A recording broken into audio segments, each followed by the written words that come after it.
Hello दोस्तों, सभी को राधे राधे, जय श्री कृष्ण, हर हर महादेव। आज हम पढ़ेंगे कोहलर की थ्योरी, जिसे क्या कहते हैं, सूझ अथवा अंतर्दृष्टि का सिद्धांत। क्लास में आप सभी का स्वागत है दोस्तों। अगर आप चैनल पर नए हैं तो कृपया चैनल को सब्सक्राइब कीजिए, अपने दोस्तों तक शेयर कीजिए। वीडियो अच्छा लगता है तो वीडियो को लाइक ज़रूर किया कीजिए। अब चलते हैं क्लास की ओर। सूझ अथवा अंतर्दृष्टि का सिद्धांत किसने दिया, तो आप क्या कहेंगे, कोहलर ने दिया। कोहलर क्या थे, एक गेस्टाल्टवादी थे। गेस्टाल्टवादी का कहना था कि गेस्टाल्ट कैसा होता है, कौन से शब्द का, कौन सी भाषा का शब्द है, तो ये जर्मन भाषा का शब्द है। गेस्टाल्ट शब्द कौन से भाषा का शब्द है, तो ये जर्मन भाषा का शब्द है, जिसका अर्थ क्या है, आकृति। आकृति जिसे क्या कहेंगे, समग्र अथवा होल, संपूर्ण। जैसे कोई एग्जाम्पल लेते हैं हम, जिसका अर्थ होता है, देखो पहले ये आप देखेंगे तो इसको आप क्या देखेंगे, सबसे पहले आप देखेंगे तो इसको, ये गाड़ी रखी है ना, तो ये पूरी आप गाड़ी को पहले होल रूप में देखेंगे, संपूर्ण रूप से देखेंगे। आप ये नहीं देखेंगे कि इसमें इधर भी चक्का लगा है, इधर भी पहिया है, उधर भी पहिया है, उधर भी पहिया है, इधर मिरर है ना, इधर दोनों साइड से ऐसे दरवाजे खुलते हैं, ये नहीं देखेंगे। गेस्टाल्टवादी के हिसाब से आप कैसे देखेंगे इसे, समग्र रूप में। सबसे पहले आप जैसे ही इमेज देखेंगे तो आपको क्या दिखेगी, एक पूर्ण रूप से गाड़ी दिखेगी, जिसे आप क्या कहेंगे, गाड़ी, ठीक है, या कार। आप देखते हैं गेस्टाल्टवादी का कहना क्या था कि वे समग्र रूप से देखते थे, है ना, समग्र रूप से देखते थे, सिर्फ उसके पार्ट्स को या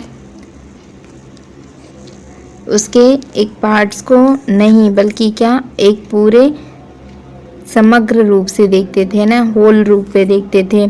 इस सिद्धांत के प्रतिपादक कौन है, तो वर्दीमर भी है, कोपका है, कोहलर है। वर्दीमर, कोपका, कोहलर को माना जाता है क्या, गेस्टाल्टवादी। ये प्रश्न में पूछा जाता है, गेस्टाल्टवादियों में के नाम है ना, तो वर्दीमर, कोपका, कोहलर। तो सूझ एवं अंतर्दृष्टि का सिद्धांत किसने दिया था, तो ये हमारे कोहलर ने दिया था। अंतर्दृष्टि अधिगम सिद्धांत किसने दिया, कोहलर ने दिया। फिर इसमें देखें, इस सिद्धांत में कोपका ने भी सहयोग किया था। सूझ एवं अंतर्दृष्टि के सिद्धांत किसने प्रतिपादित किया, तो इनका श्रेय जाता है कोहलर को, है ना। तो इनका जो सहयोग किसने किया था, तो कोपका ने भी किया था। सूझ का इस सिद्धांत संज्ञानात्मक कार्य पर बल देता है। सूझ का यह सिद्धांत किस पर बल देता है, संज्ञानात्मक कार्य पर बल देता है। किसी समस्या पर अचानक से दिमाग में आया समाधान सूझ कहा जाता है। किसे, देखो, किसी समस्या पर अचानक से दिमाग में आया समाधान किसके द्वारा होता है, सूझ के द्वारा होता है। कोहलर ने किस पर प्रयोग किया था, तो कोहलर ने चिंपैंजी पर प्रयोग किया था। चिंपैंजी जिसे हम क्या कहते हैं, वनमानुष। कोहलर क्या करते हैं कि एक बंद कमरे में, है ना, और खाली था वो कमरा, जिसमें क्या था, इसके छत पर क्या लटके हुए थे, केले लटके हुए थे, है ना। छत पर क्या लटका दिए, केले लटका दिए, और क्या किए, इस चिंपैंजी को इसमें बंद कर दिए।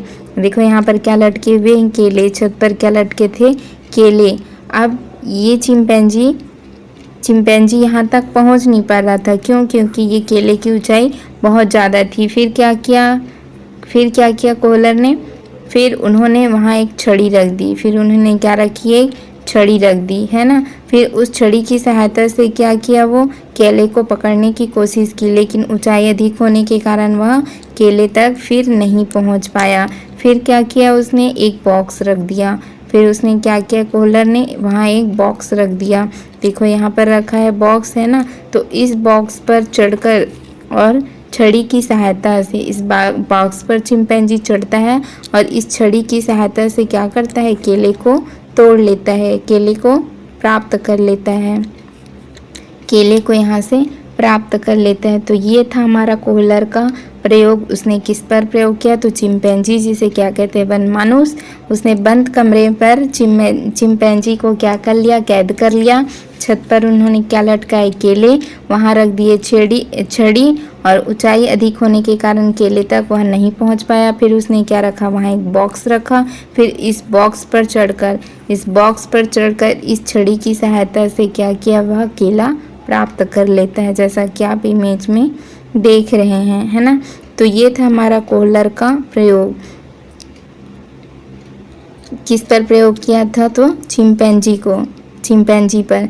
और उसका क्या नाम था? सुल्तान। चिंपैंजी का क्या नाम था? सुल्तान नाम के चिंपैंजी पर, देखो यहाँ लिखा है सुल्तान नाम के चिंपैंजी, जो क्या था? वनमानुष है ना, उस पर क्या किया था? प्रयोग किया था। इसे खाली बंद कमरे में कैद कर लिया, छत पर केले लटकाए और भूखा होने की वजह से चिंपैंजी क्या कर रहा था? उछल कूद करना स्टार्ट कर दिया, है ना, और केले को पकड़ने का प्रयास किया, लेकिन केले ऊंचाई पर होने के कारण वह नहीं पकड़ पाया था। तो ठीक है दोस्तों, ये रहा हमारा किसका सिद्धांत? कोहलर का सिद्धांत। कोहलर कौन है? तो गेस्टाल्टवादी है। गेस्टाल्टवादी में और किनका नाम आता है? तो वर्दीमर, कोपका और कोहलर का नाम आता है। वर्दीमर, कोपका और कोहलर का नाम आता है। और इसके प्रतिपादक देखो, गेस्टाल्टवादी पे प्रतिपादक पूछे तो सबसे पहले आप क्या लिखेंगे? कोहलर। और सूझ एवं अंतर्दृष्टि का सिद्धांत किसने दिया? तो आप क्या कहेंगे? कोहलर ने दिया। किसने दिया है? कोहलर ने दिया है। इसका सहयोग इस सिद्धांत में अंतर्दृष्टि सिद्धांत है ना, अंतर्दृष्टि अधिगम में इनका सहयोग किसने किया था? तो कोपका ने किया था। किसने किया था? कोपका ने किया था। ठीक है, आज के वीडियो में बस इतना ही रखते हैं। अगर आप हिंदी पढ़ना चाहते हैं तो हिंदी की भी प्लेलिस्ट डली है। आप क्या सर्च करेंगे? ऑल कॉम्पिटिटिव एग्ज़ाम हिंदी व्याकरण, ऐसा आपको सर्च करना है। लर्न विथ उषा साहू, तो आपको क्लास मिल जाएगी, है ना, विथ उषा साहू, ऐसा आपको सर्च करना है। तो आपको पूरी की पूरी हिंदी की प्लेलिस्ट मिल जाएगी। आप प्लेलिस्ट करके सर्च करिए, ऑल कॉम्पिटिटिव एग्ज़ाम प्लेलिस्ट आप सर्च करिए, आपको क्लास मिल जाएगी। ठीक है दोस्तों, आज के वीडियो में बस इतना ही रखते हैं। वीडियो देखने के लिए आपका बहुत बहुत धन्यवाद। Thank you friends.